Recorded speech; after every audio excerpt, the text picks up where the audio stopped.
గౌరవ ఉపాధ్యాయులారా, గజిటెడ్ ప్రధాన ఉపాధ్యాయులారా, మీ అందరికీ పేరు పేరున నమస్సుమాంజలులు.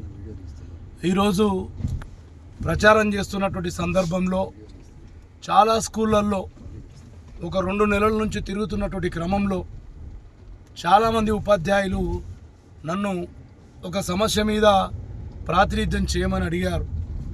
ఆ సమస్య ఏంటో తెలుసా? దాదాపు మీరు మర్చిపోయి ఉంటారు చాలామంది.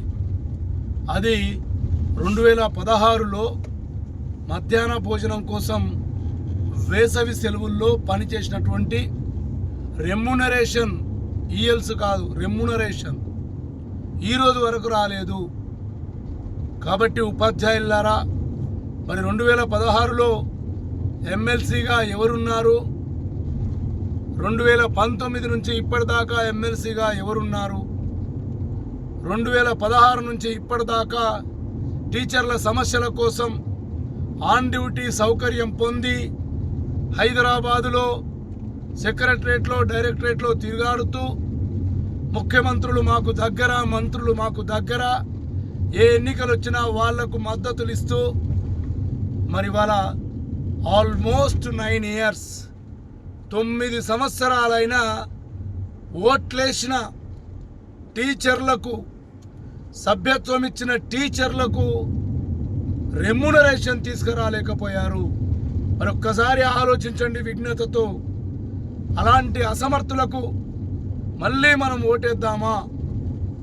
నేను చెప్తా ఉన్నా, ఎమ్మెల్సీ ఎన్నికలైన మరునాడే నేను కూర్చుంటా. ఆ రెమ్యునరేషన్ తీసుకొచ్చే బాధ్యత నేను తీసుకుంటున్నా. ఇప్పుడే ఒక స్కూల్లో ఒక ప్రాథమిక ఉపాధ్యాయుడు నన్ను నిలదీసిండు. ఎందుకు వేయాలి సార్ మేము ఎమ్మెల్సీ ఎన్నికల్లో ఓట్లు?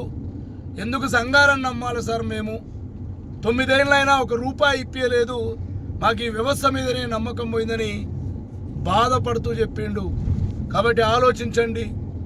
అదే పనిగా ఒక్క పని కూడా చేయని వ్యక్తులు మళ్ళీ ఎన్నికల్లో పోటీ చేస్తున్నారు. ఇవాళ డబ్బులు వంచుతున్నారు. పని చేయడం చేతగాక అక్రమంగా సంపాదించి టీచర్ కింద, కేజీబీవీ టీచర్ కింద వెలగడుతున్నారు. ఉపాధ్యాయులారా, ఒక్కసారి ఆలోచించండి.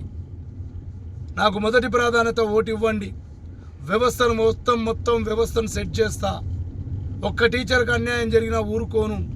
నాకు ఒక అవకాశం ఇవ్వాల్సిందిగా మిమ్మల్ని కోరుతా ఉన్నా. Thank you.